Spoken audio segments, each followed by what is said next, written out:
Hey everyone, welcome back. And today I'm going to be doing what if the Czech Republic decides to form an empire. So, with the Czech Republic now becoming imperial, they would go over to Slovakia and say that they should try to reform a Czechoslovakia again. So, with the Slovaks refusing, they declare war. But with the Slovak army not being prepared, the the Czech already storm in, soon capturing their capital, and then eventually, a few more months of fighting, the Slovakia falls. So let's look at the peace treaty. So here's the peace treaty. We see that the Czech Republic has annexed the entirety of Slovakia, formally bringing back Czechoslovakia. So with this, they go over to Austria and then they declare war. So with them already threatening Vienna, they they pretty much just storm into the country, and then eventually they're able to take over Vienna, soon making the country surrender over to the Czechs. And then since they're there, might as well declare war on Slovenia and Hungary. So with this, they already storm into Budapest, soon making Hungary surrender. And then with Slovenia all alone, they also surrender. So let's look at the peace treaty. So here we see the full annexation of Austria, Hungary, and Slovenia. So what they decide to do next is to go more into the Balkans, since right here is where pretty much the weaker nations are, while in the west, or a little bit north, they're stronger besides the Baltics. So they decided to look over to Croatia, and then they declare war. And then eventually, with the Croats in Bosnia sees this, they they would want them to join the war, so they do that. And then with the Serbia seeing this, they also declare war.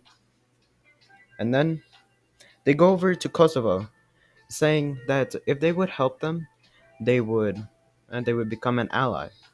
So, with the Kosovo now joining the war, they managed to get Albania and Montenegro.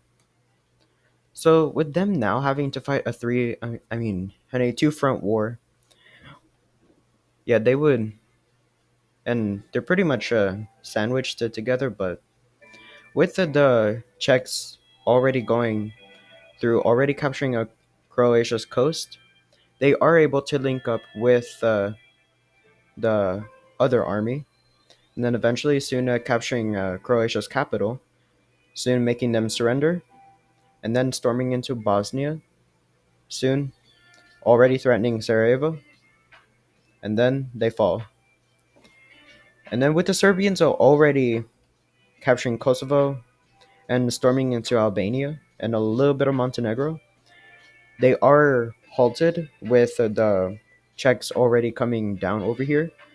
So they are able to push them back all the way back to their border, and then eventually they're going into the invasion of their own with the Czechs, soon threatening Belgrade, and then eventually Serbia surrenders. So let's look at the peace treaty. So here's the peace treaty. We see that Croatia, Bosnia and Herzegovina, and the northern part of Serbia has been fully annexed by the Czechs, while Kosovo manages to annex the rest of Serbia and annexes all of Montenegro for economic aid. So they decided that they could invade Albania, but since they're pretty weak, but at the same time they did help them in a war, so they decided to look over to Romania, and then they managed to declare war.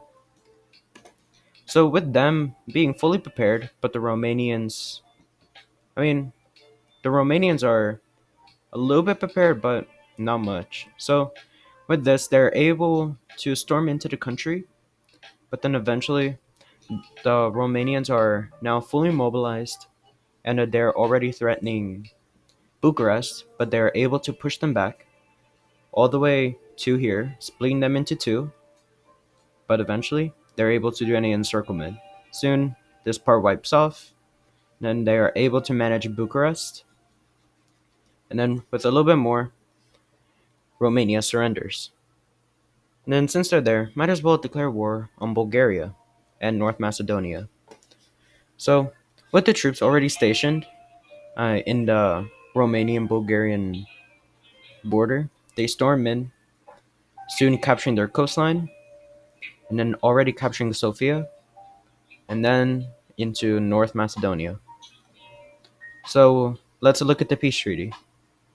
So, here's the peace treaty. We see that Romania is being fully annexed, and half of Bulgaria has been fully annexed by the Czechs, while Kosovo annexes all of North Macedonia and the rest of Bulgaria. So, with Kosovo now having a lot more manpower, they decide that they should go after their ally, Albania, and let's just throw in Greece. So, with the Greece having, I think it's more powerful than this Kosovo right now, but let's just say that Kosovo is able to go through Albania with ease and then soon already going into Greece. Soon cutting them off from their panhandle, and then eventually they're already threatening Athens, and then they fall. So let's look at the peace treaty. So here's the peace treaty. We see that Kosovo is able to annex the entirety of Albania and Greece. So the Czechs decide that they would go over to Moldova, asking for their annexation. So, with Moldova already knowing they would get destroyed, they have to accept. And then eventually, Moldova is fully annexed. So, they decided to look north and to look into Poland. Eventually, they declare war, and then they go over to Germany asking for help, and then they accept.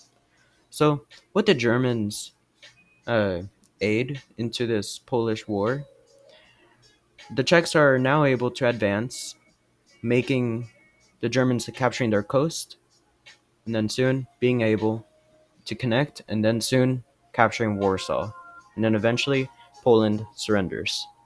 So let's look at the peace treaty. So here's the peace treaty. We see that Germany is able to capture West Poland, while the Czechs are able to capture East Poland.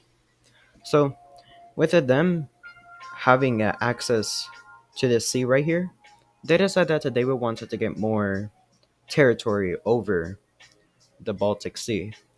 So with this, they decided to go for Kaliningrad. But that would mean that they would have to fight Russia. So the Czechs decided to fund some separatist movements into Russia, which also made Kaliningrad independent. And then the collapse of Russia. So with this, they managed to declare war on Kaliningrad. And with them, yeah, they're pretty much a fortress. But without the Russian aid, yeah, they're already gone. Then, since they're there, might as well declare war on Lithuania, Latvia, and Estonia. So, with the Baltics like already weak, yeah, they pretty much already storm in, capturing Lithuania, and then eventually the rest of the Baltics decide to surrender over to the Czechs. So let's look at the peace treaty. So here we see the full annexation of Estonia, Latvia, Lithuania, and Kaliningrad. So they decide to look west. They realize that Germany is basically threatening Prague, since they could like encircle them and then eventually capture it. So with this, they send Germany an ultimatum asking a little bit for territory. So they decide to request this part, but then eventually Germany refuses it. So that makes the Czechs angry, and then they declare war. So with Germany being a little bit powerful, but not as powerful as the Czechs now, and with the aid of the Kosovos, they are able to storm into Germany, soon going into Bavaria, and then going all in.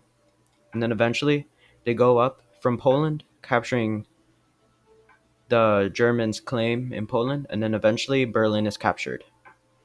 So eventually they are able to capture all of their coast, and then surrounding them over to the Benelux region, and then a little bit into France. And then eventually the rest surrender.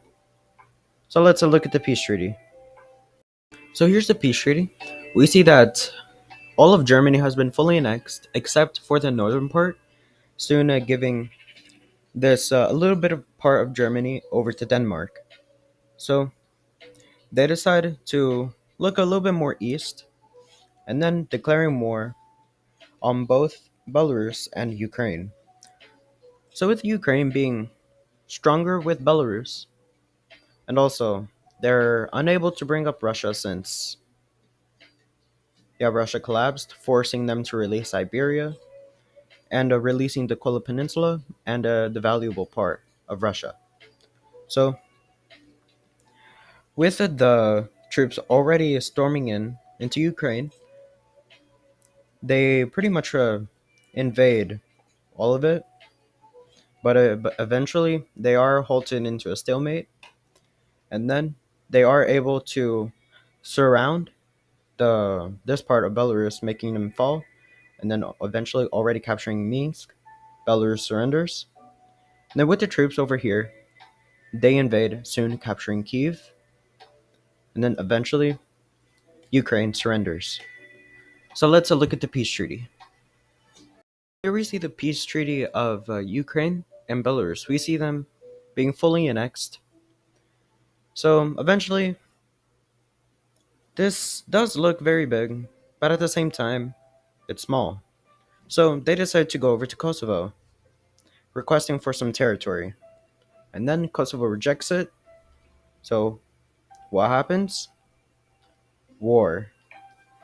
So with the Czechs declaring war on Kosovo, yeah, pretty much they have a lot of manpower, but at the same time they're fairly weak compared to the Czechs now. So yeah, pretty much yeah, Kosovo gets stormed in, and then yeah, they fall. So let's look at the peace treaty. So here's the peace treaty. We see that Kosovo's got destroyed, and we see Greece now liberated. So with Greece no longer in a Kosovo country or under Kosovo rule, they're now independent and now fixing relationships with Turkey and building up with the Czechs, or they could get stormed in, just like Kosovo. But then they decide that this is now their empire, and hopefully y'all like the video, and I'll see you on the next one.